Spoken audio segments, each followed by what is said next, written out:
অনেক অনেক ডেপথে আমাদের যাওয়ার সুযোগ হচ্ছে না, কারণ 2 দিনের ব্যাপার তো।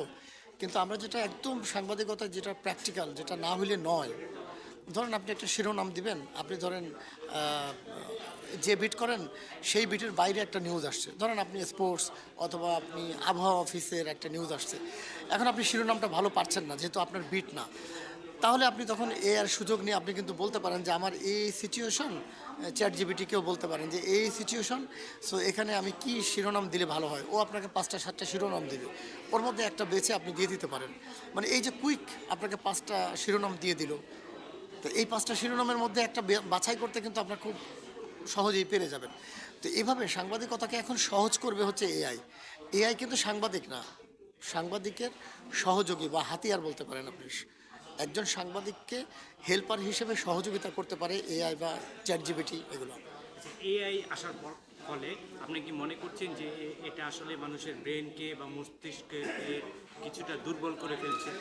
আসলে কি এটা তো আমি তো একজন সাংবাদিক, পেশায় সাংবাদিকতা করি।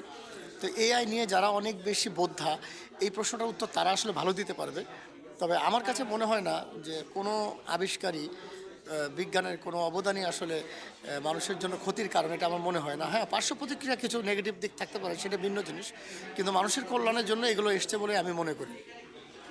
এই এআই প্রযুক্তি আসার ফলে আর কি কি বাধার সম্মুখীন হচ্ছেন বা সম্ভাবনা, যেহেতু একটা চ্যালেঞ্জ বলেছেন আপনারা? না, বিষয় ধরেন সামনে নির্বাচন, আর আমরা যেহেতু ঢাকা রিপোর্টার্স ইউনিটির মেম্বার যারা সবাই রিপোর্টার, সাংবাদিক, মাঠের সাংবাদিক, তো সামনে নির্বাচনকে কেন্দ্র করে আমরা এআই ফ্যাক্ট চেকিং এগুলো না জানা থাকলে কোন ছবিটা সঠিক, কোনটা ভুল, কোনটা এআই দিয়ে তৈরি, মানে এই বিষয়গুলো আসলে রিপোর্টাররা না জানলে বিভ্রান্তিতে পড়তে পারে। তো রিপোর্টারদের এই বিভ্রান্তিকে আমরা বড় চ্যালেঞ্জ হিসেবে দেখছি, এবং সরকার বারবার কিন্তু এটা বলছে যে আগামী নির্বাচনে এআইয়ের ব্যবহার নিয়ে তারা শঙ্কিত। তো সেই কারণে যদি আমাকে সত্য মিথ্যা যাচাই করতে হয়, তাহলে আগে আমাকে সঠিকটা জানতে হবে। সেই সঠিকটা জানানোর জন্যই আমাদের এই আয়োজন। এই আয়োজনটা কি আপনাদের শুধু সাংবাদিক না, যারা হচ্ছে এখন উঠতি বয়সী তরুণরা যারা ইউটিউবার বা বিভিন্ন সোশ্যাল মিডিয়ায় অ্যাক্টিভিটি থাকে, তাদের জন্য আপনারা না, প্রশিক্ষণের আমরা ব্যবস্থা আমরা করেন? আসলে শুধু ঢাকা রিপোর্টার্স ইউনিটি হচ্ছে, এখানে আমাদের 1800 মেম্বার আছে যারা মাঠে কাজ করে, ঢাকা শহরে রিপোর্টার যারা, তাদের বাইরে আমাদের কাজ করার সুযোগ নেই। কারণ এই 1800 মেম্বারকে আমি সার্ভিস দিতে দিতেই তো আমার আসলে এক বছর আমাদের মেয়াদের থাকে। আপনারা জানেন যে ঢাকা রিপোর্টার্স ইউনিটির প্রতি বছর 30 নভেম্বর নির্বাচন হয়, এবং এই 30 নভেম্বর ঝড় তুফান যাই হোক, 30 নভেম্বর মানে 30 নভেম্বরই। তো যে কারণে এটা একটা গণতান্ত্রিক সংগঠন, এবং রিপোর্টারদের বাংলাদেশের সবচেয়ে স্বচ্ছ সংগঠন সাংবাদিকদের মধ্যে, সেটা হচ্ছে ঢাকা রিপোর্টার্স ইউনিটি। তো এখানে আমরা 1800 মেম্বারকে নিয়েই আমরা কাজ করি, বাইরে কাজ করার সুযোগ আমাদের তৈরি হয় না। দর্শকদের উদ্দেশ্যে আবার পরিচয়টি একটু।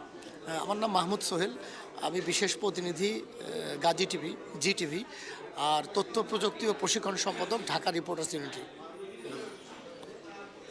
এআইটা তাদের জন্যই, আর এটা যারা মূলত আসলে এই জার্নালিজমটা জানে বা জানলে যে কোনো ফিল্ডে মনে করেন একজন এসে রিসার্চ করবে, রিসার্চ করার পরে সে যদি অনেকগুলো, কেন এই রিসার্চের যে টুলস আমি যেখানে সার্চ করছি, মানে এটা শুধুমাত্র not for Bangladesh, world wide সবার জন্য সে টুলসটা ইউজ করতেছে।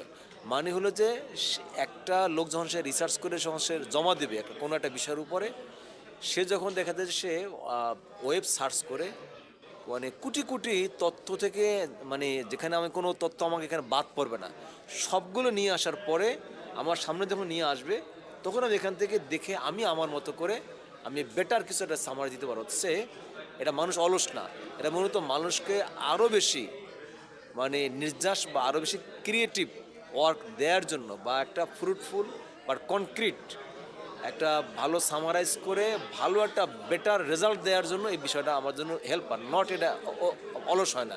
মূলত যারা ইলিমেন্টার ইউজ করে তাদের জন্য এআই না, যারা এক্সপিরিয়েন্স তাদের জন্য এআইটা ভালো হয়। বর্তমান যুগ ডিজিটাল যুগ, এআই এর যুগ।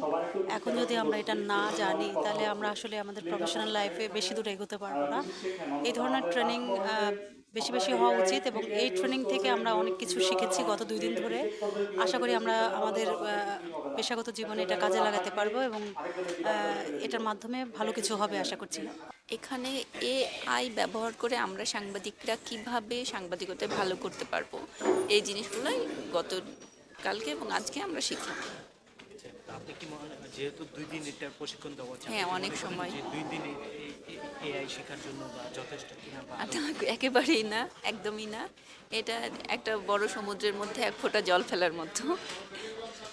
এআই এর মাধ্যমে অনেকের ধারণা যে মানুষের ব্রেনকে ড্যামেজ বা হচ্ছে মানুষকে ব্রেনকে ক্ষতিগ্রস্ত করছে, তো এটা কি মনে করেন যে এআই? না না না, আমি গতকালকে আজকে আমরা 2 দিনে যা কিছুই শিখলাম, এখানে ব্রেন ড্যামেজের কিছুই পাইনি। বরঞ্চ আমি আমার রিপোর্টটাকে আর একটু কীভাবে তথ্যবহুল করতে পারি, সঠিক তথ্য কিভাবে ব্যবহার করতে পারি, এই বিষয়গুলোই এখানে শিখেছি। ব্রেন ড্যামেজের মতো আমি কিছু পাইনি।